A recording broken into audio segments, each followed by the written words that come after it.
You have done me well. You have done me well. You have done me well, Jesus.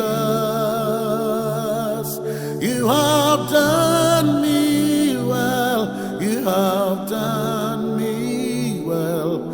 You have done me well, Jesus.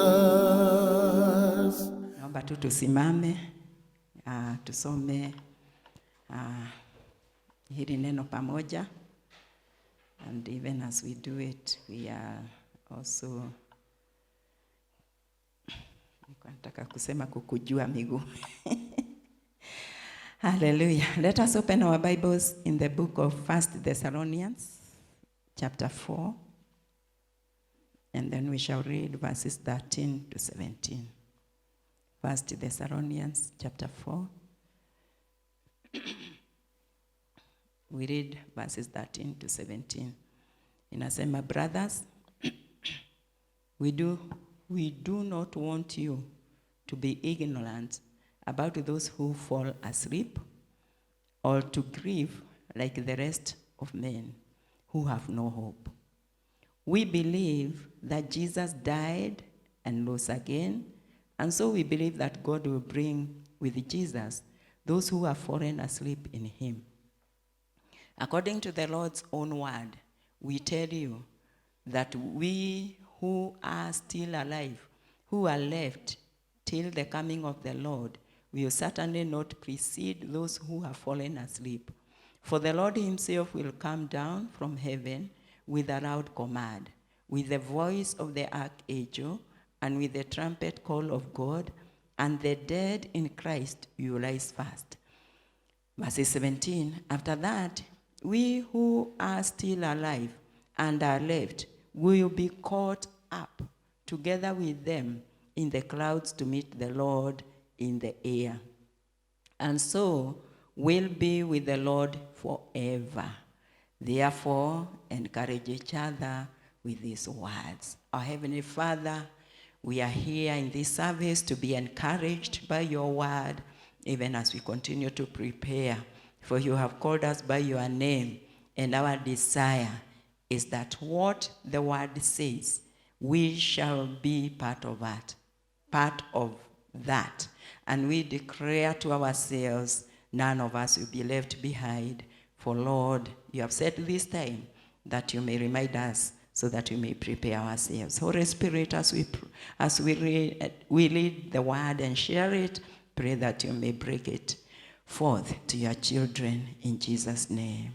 Amen. Tunaweza keti. Asante. As Bishop has taken us through, sitarudia yale ambayo amesema, na nikiyarudia, you bear with me, because the word of God is the same, and probably I'll repeat some of the things that he has said. Inawezekana ya kwamba nitaona penye nitafika, lakini ni sawa. So I want to talk about the future events after the church age. Kama vile tunajua na vile tunaendelea kusoma kitabu ya Revelation, ni ya kwamba tuko katika majira yenye yanaitwa the church age, ama majira ya neema. Wengi wanapenda kusema majira ya neema, na wengi wanapenda kuita pia majira ya Roho Mtakatifu, na pia we can say it's the church age. Na tumeelezewa ya kwamba the church age has an end. God is the one who sets seasons for mankind. Kutoka wakati wa Adam, it was a different dispensation. I'll not go into that. Unakuta wakati wa Noah was a different dispensation. Wakati wa Abraham was a different dispensation. Sasa tuko katika dispensation hii ambayo nimesema ni church age. Wacha niwache kutumia hiyo jina kubwa, niseme tu majira ambayo ni ya kanisa. Na majira haya yatakapofika mwisho, basi kanisa litanyakuliwa na mwenye kanisa. Na kama vile tunajua, mwenye kanisa ni Kristo mwenyewe. Alisema katika Matthew 16 ya kwamba yeye ndiye mjenzi wa kanisa. Na kama vile tulifundishwa on Sunday, bado anaendelea kutujenga, akitutakasa, akituosha na neno lake, na ili tutakasike. Kwa nini? Sisi kama kanisa ni bi harusi wa Kristo Yesu. And it is so interesting. Kwa nyakati zetu, bwana harusi hashughuliki na kumtayarisha bibi harusi. Lakini our bridegroom, he is so loving, he is so good, ya kwamba igawaje ametuposa na upendo wake aliyetoka mbinguni akauleta hapa duniani, bado anaendelea kutufanyia kazi kama bi harusi, akitutakaza na neno lake. Ametupea msaidizi Roho Mtakatifu, ya kwamba aendelee kutusaidia hilo jina, that we may be holy, blameless, spotless when he comes. He does not want to present to the Father a bride mwenye baba hata mkubali. So nataka ukifikiria habari ya uhusiano wako na Kristo Yesu, uone jinsi anavyoshughulika kwa ajili ya maisha yako.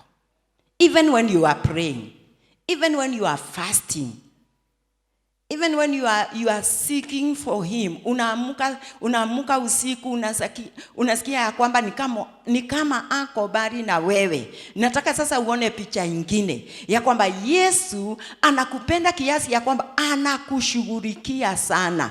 And that is what we have finished that part.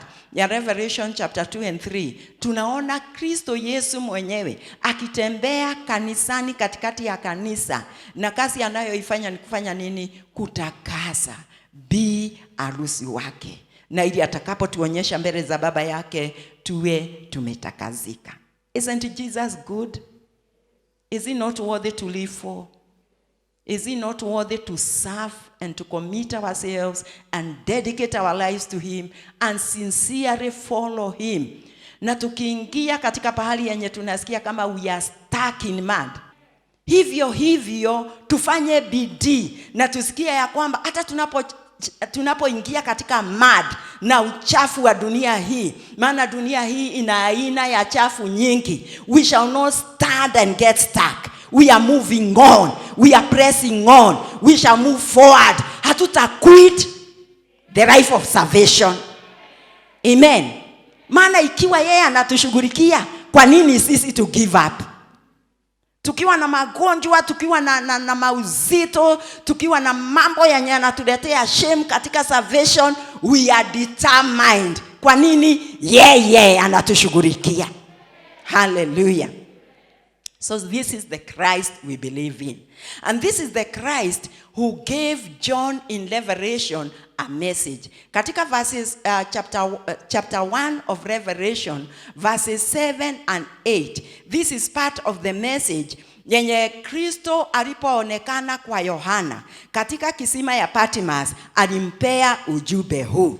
Na ujumbe ni huu, anasema ya kwamba, look, he is coming with the clouds, and every eye will see him, even those who pierced him, and all the peoples of the earth will mourn because of him. So shall it be. Na anasema amen. Hallelujah.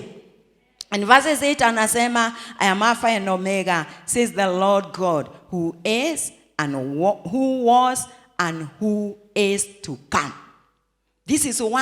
This is part of the message yenye Yohana alipokea, ya kwamba huyo Kristo Yesu aliyeonekana na mwenye tumesoma katika wa Thessalonike, aliyeonekana na mitume wake. Si alikuwa amewalika katika mlimani, unakumbuka in the book of Acts, na akaonekana akichukuliwa na crowd na akaenda na katika mshangao wanafunzi wakakaa wanatazama bingu wakishangaa, sasa itakuwaje? Mfalme wao ameenda. Wakishangaa maana bereni pia hawakuwa wameona mtu akiwa na mwili, na sasa anapaa binguni na gravity cannot work against him. So John is being reminded, because he was part of the group of the disciples. Anaambiwa ya kwamba huyo Yesu mliyemuona akinyakuliwa kwa crowd bado anakuja. Na jisho rote na mtu yeyote atamuona. Na namalizia mstari wa 8 na kusema ya kwamba, and who is to come? Jesus is coming. And that is why we are talking about his coming back. The coming of Jesus back is in 2 parts. One part ni hiyo ambayo tutanena juu yake, ambayo imeandikika katika 1 Thessalonians 4:17. Tumeisoma, lakini wacha nirudie tena, maana inasema hivi, after that we who are still alive will be caught up together with them in the clouds to meet the Lord in the air. Yesu anakuja, na lakini kwa wakati huu atakapokuja, nimesema it is in 2 stages. When we are talking about being caught in the air, Yesu hatafika hapa duniani. Atakuwa katika hewa, na walio watakatifu watanyakuliwa, na waliokufa watafufuka, na sisi wote tutakutana na Yesu in the air. Usiulize ni air gani. Paul alisema habari ya 3 heavens, hatujui ni heaven gani. Na wakati mwingine nikifikiria ninashindwa, wenye wanaogopa habari ya height itakuwaje. Lakini I want to believe ya kwamba the grace will be sufficient for everybody. Hata wale ambao wanaogopaga, ukiwa kwa ndege unaangalia chini unafikiria vile unaweza kuanguka chini, haitakuwa hivyo, maana Kristo Yesu atakuwa ametupea neema hiyo. Tutanyakuliwa, tutakutana na yeye hewani na wale ambao wamekufa. So that is one stage of Jesus coming back. Then there is the other one, when Jesus will come back on earth as a judge. Hiyo ya kwanza, atakuja kubeba bibi harusi wake, na ndio bishop ameongea. Na hiyo ingine ni ya wakati atakaporudi hapa duniani. Na ukisoma katika Jude iko na chapter 1 and 15 inasema hivi katika kitabu ya Jude. Enoch the 7th from Adam prophesied about these men. See, the Lord is coming with thousands upon thousands of his holy ones.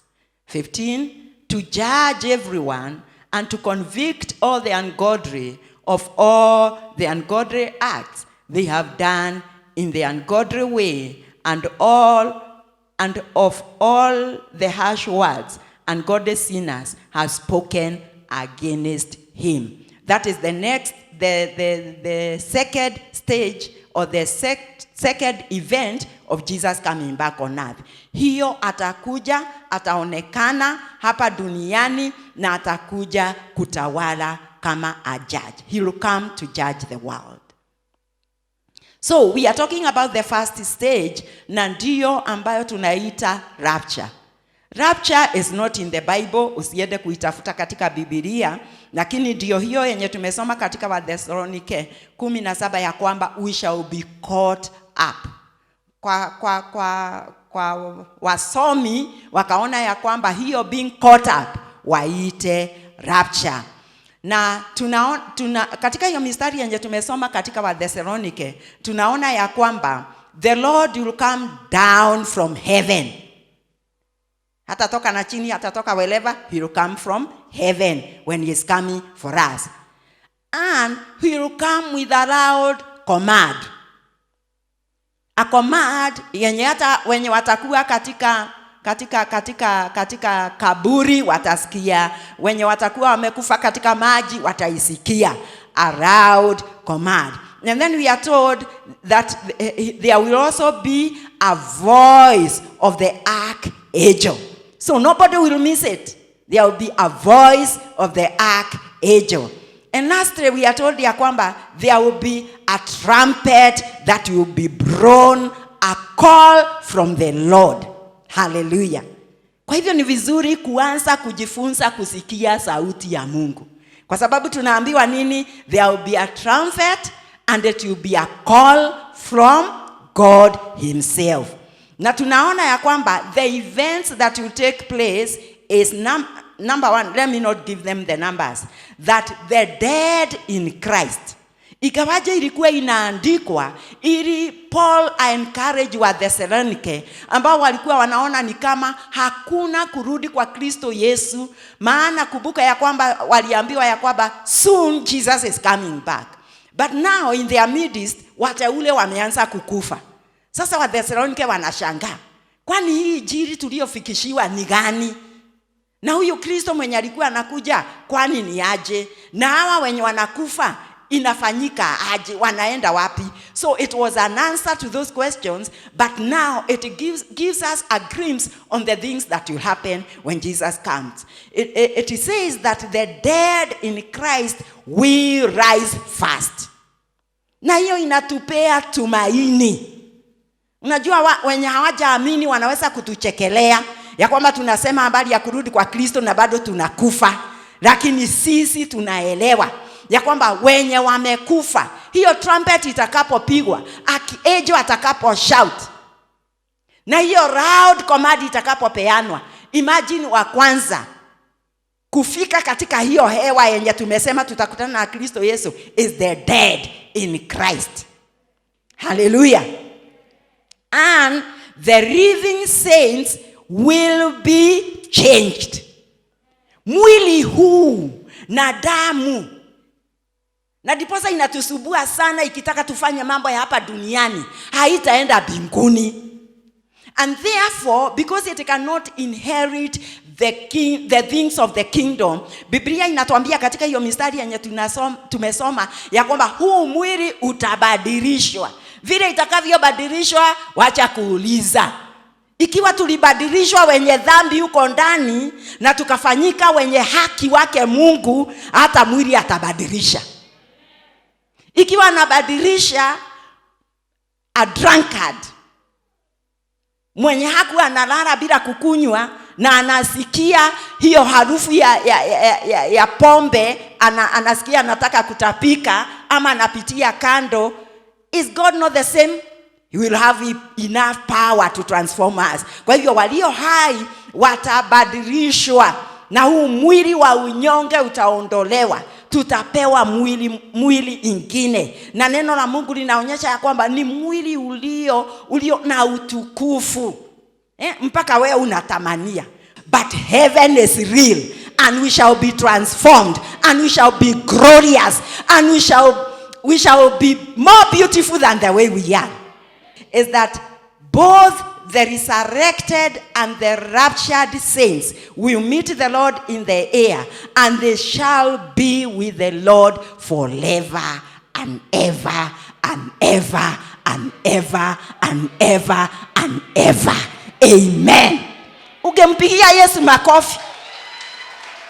And that is why he told John in chapter 14, mstari wa kwanza, these were the last words zenye aliambia wanafunzi wake.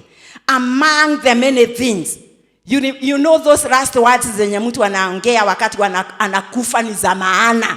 Sasa hii ilikuwa habari moja wapo ya mwisho yenye Kristo Yesu aliyeongeleshea wanafunzi wake. Akawaambia hivi, na najua hiyo habari tunaijua sana maana tunairudia. Na mara nyingi tunairudia katika mazishi. Lakini sasa siongei katika mazishi. Naongea kwa wateule ambao watakao badilishwa na wavarishwe utukufu mwingine. Na wakae na Kristo Yesu milele na milele. Anasema hivi, do not let your hearts be troubled. Trust in the Lord. Trust also in me. In my Father's house are many rooms. If it were not so, I would have told you. I am going there to prepare a place for you. And if I go and prepare a place for you, I will come back and take you to be with you, to take you with me, that you also may be where I am. Amen. And you know the way to the place where I am going, for I am the way. Praise the living God. I want to thank God ya kwamba tunatumaini. Hallelujah. Hata corona ikiongezeka na haitaongezeka, maana majira hatujui ni gani. By the way, hakuna mtu ambaye anajua rapture itafika lini, lakini wacha niifikishe hapo. Hiyo ingine tutaendelea kumalizia, lakini I want to leave you with a hope ya kwamba tunajua njia, maana Kristo Yesu ndiye njia. Tutabadilishwa, tutakuwa na mwili wa utukufu kama yeye, na hata ikiwa tutakuwa hai ama tutakuwa tumekufa, hatuta miss the trumpet of God calling on us. Hatuta miss the sound of the archangel. Hatuta miss the command. Hallelujah. Tusimame mbele zake Bwana, tuambie Roho Mtakatifu tuweke tayari, tuatamani. Well, you have done